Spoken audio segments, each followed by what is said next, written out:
Everyone, welcome to the AIMS webinar. Our discussion today is on E-LIS. E-LIS is a disciplinary repository in the library and information sciences. So we want to discuss this afternoon and establish how E-LIS can be of service to different professionals in the library and information work. So our presentation this afternoon is going to take this format. We are going to look at the introduction. We are going then, after the introduction, a bit of the E-LIS team, and from there we are going to look at the technical features. Our prime focus would be to see how you particular members can submit your content to E-LIS, and also what is the impact in terms of statistics. So let's move on to look at briefly what E-LIS is.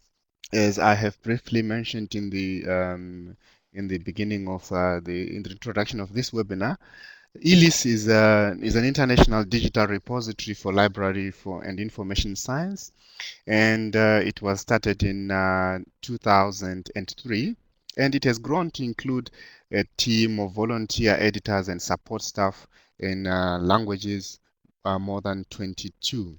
So it is organized, maintained, and supported through voluntary works. The basic aim of E-LIS is to serve the international library and information science community by providing a space where authors can deposit their works and disseminate widely through open archiving. So we are going to look at the works that you can deposit on E-LIS.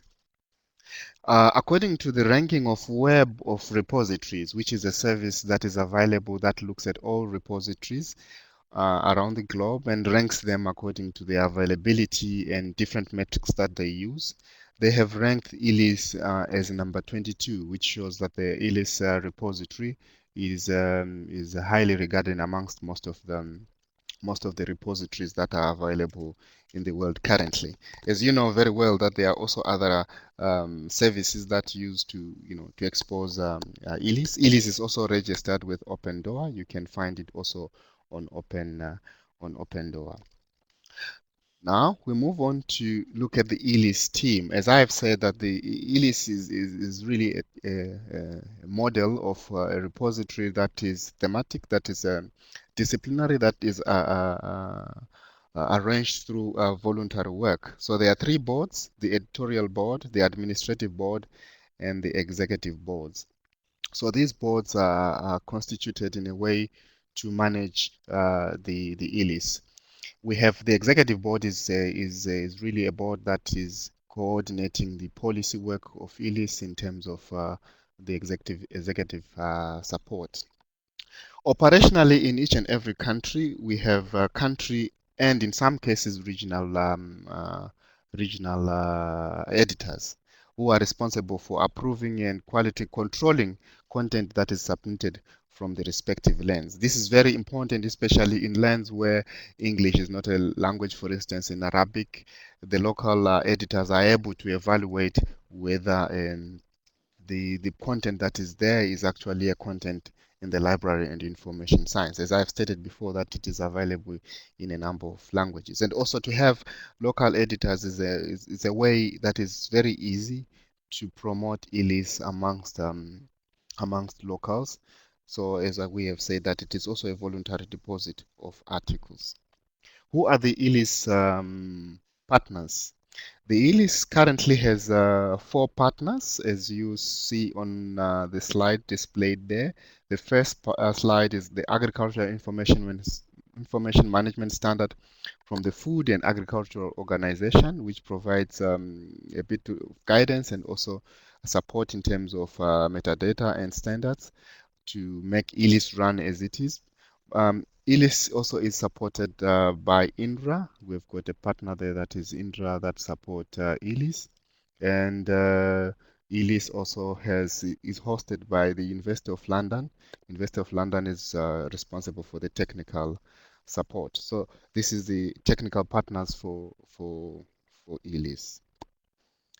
On the slide shown now, I give you the interface of E-LIS. If any of you are familiar with the repository software, you will see that it is running on ePrints. So on the top banner there, you can see actually a place where you can log in, or where you can create an account, and then you see some faces there. That those faces, they represent the different editors that I have mentioned before. Now let's go on to the technical features of E-LIS. As I have said, uh, the technical features are basically E-LIS runs on ePrints, repository software, and then E-LIS is based on OAI PMH version 2 of the open access protocol for metadata harvesting. So it really is OAI compliant, and then it uses ePrints. So E-LIS also it uses the JITA classification scheme for library and information science. To index records. We shall see in the submission process how this works. So it comes with a plugin to enable E-LIS to index the records in the submission workflow with JITA.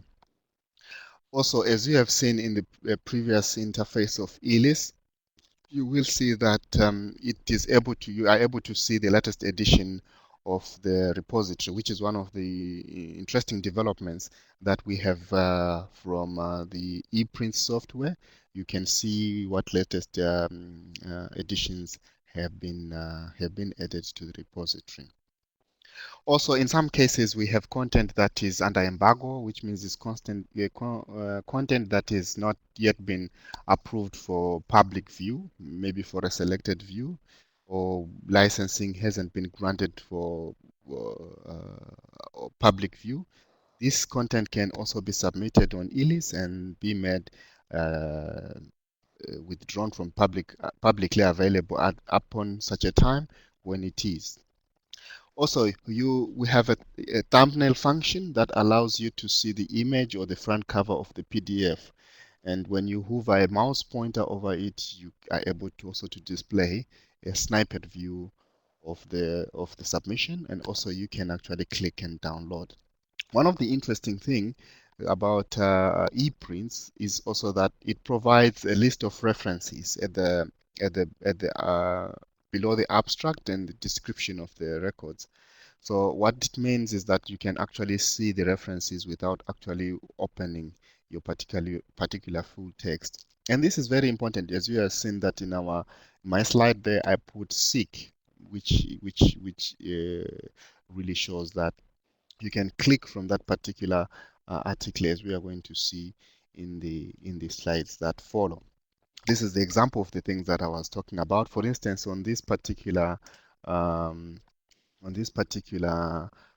slide, we have a document, and this is a book chapter written by Thomas Baker and Johannes Kaiser. The chapter is linked data for fighting global hunger experiences in setting standards for agricultural information management. So the snippet view is the one that I have circled there.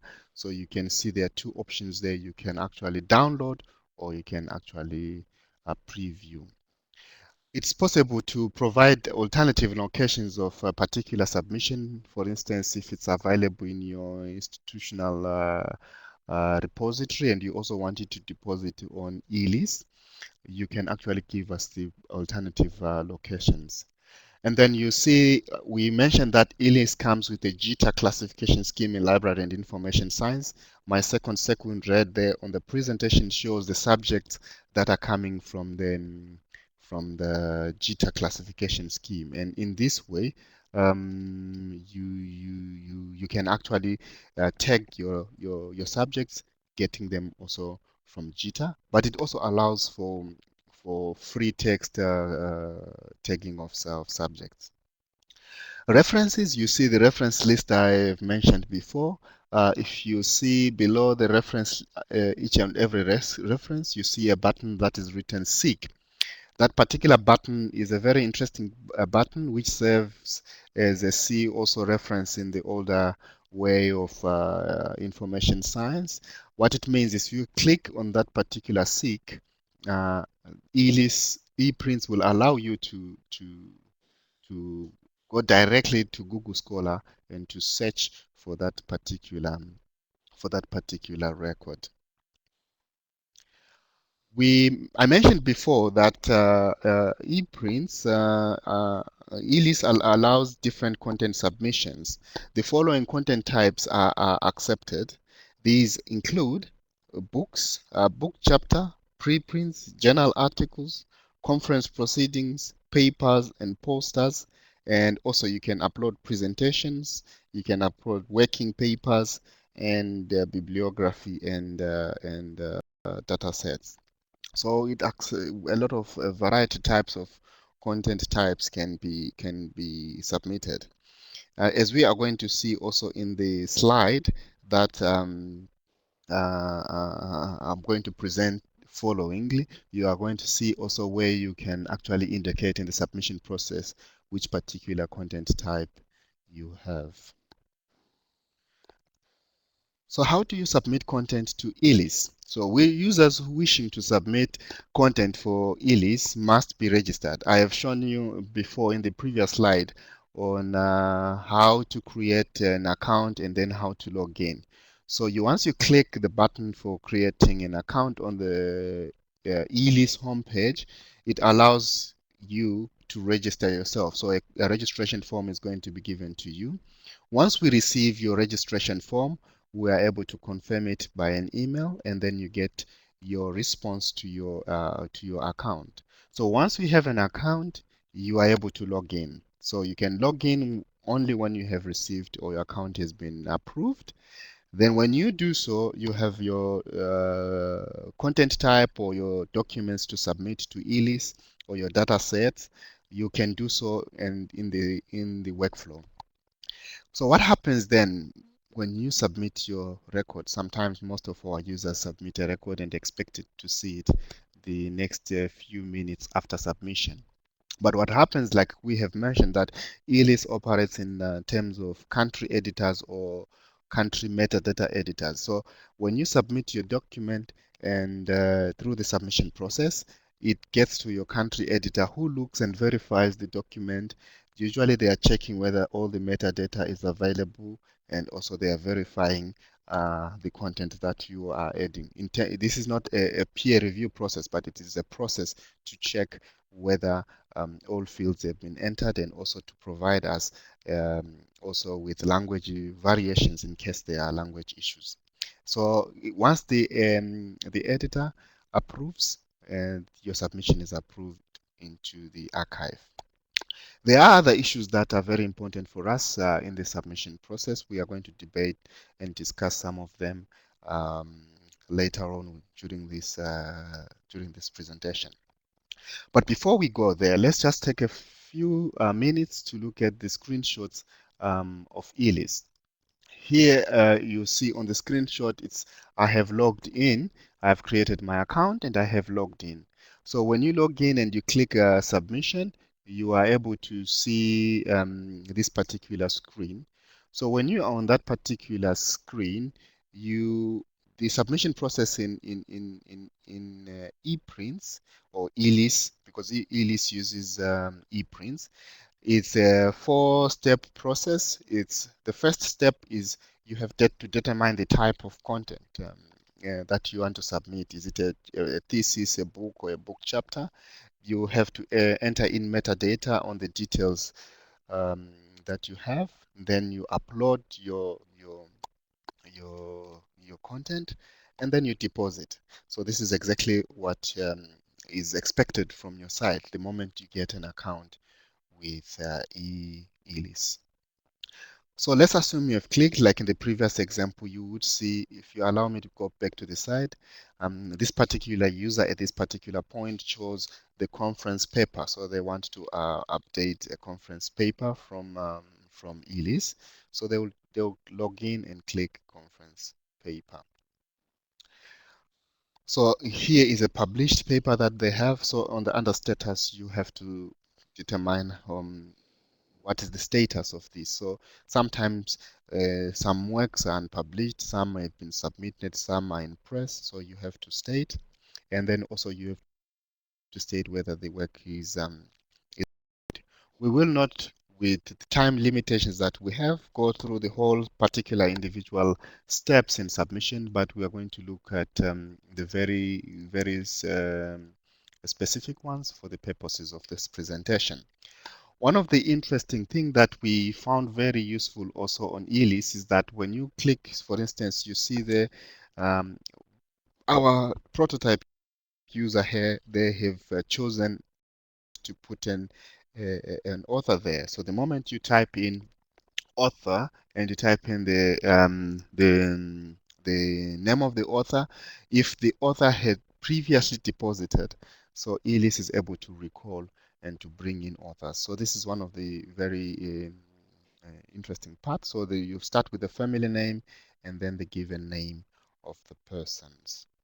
So you go through along this submission process by filling all metadata that is requested. So we advise people to fill as much as possible in this.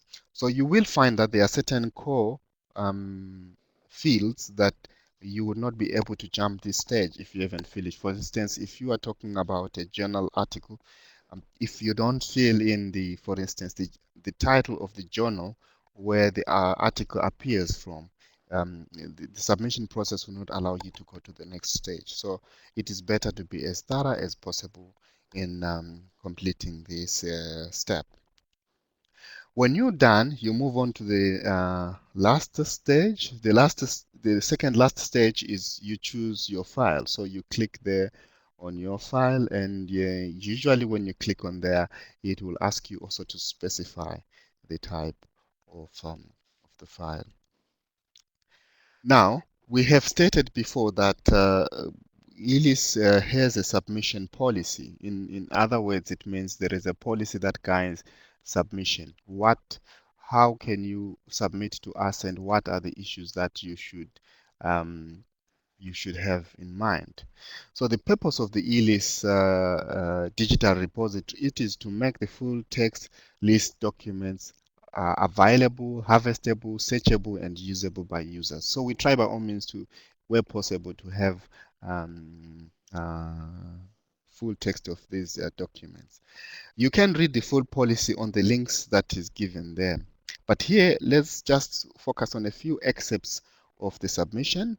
Submission documents can also be placed under buffer until they are reviewed by the editor, like I have pointed before. Because submitting documents are responsible for confirming that there are no restrictions to the distribution of the documents. In other words, it is the prerogative of the author or the submitter to be sure that they have the right of distributing the documents. So also the depositor to E-LIS, they agree to the deposit agreement. So the deposit agreement, it states basically that work is deposited by by its own author, and also that the work being deposited by someone other than the author, one person has got that right to do so. So it clearly states specify when you are depositing to E-LIS, you are agreeing to the full responsibility that comes with the deposits. So all languages are accepted. If possible, if we can get an abstract in English is desirable. See, so English is our control languages. Also, the copyright policy is available also on the platform. There are a lot of copyright issues that are there. We will not get into this in the particular discussion, but all work on E-LIS remains the property of the author. So we do not take over copyright. So, but you as an author, you're supposed to be sure that you have a copyright license that allows you to self-archive. We will check on our editors will check that this is complied with, but ultimately our copyright policy states that all work on E-LIS remains the property of the author. Now, we look at E-LIS and agricultural information management specialists. So it is a space for archiving agricultural information management papers too. Remember, it works in the broader library and information work. But if you search today on E-LIS for agriculture, you will find that we have more than 600 papers related to agricultural information management. In fact, it has been a very good archive for works that have been done by the Agricultural Information Management Specialist team from the Food and Agricultural Organization. You can basically search most of the articles that have been published on E-LIS, including some of the workshops that are held. If you want to learn on a lot of information that is done by AIM's team, you will probably find a lot of the papers that are available on E-LIS. But what makes E-LIS suitable for agricultural information management specialists? First of all, is that E-LIS has an international focus in nature. Like I have stated, country editors provide assistance where possible.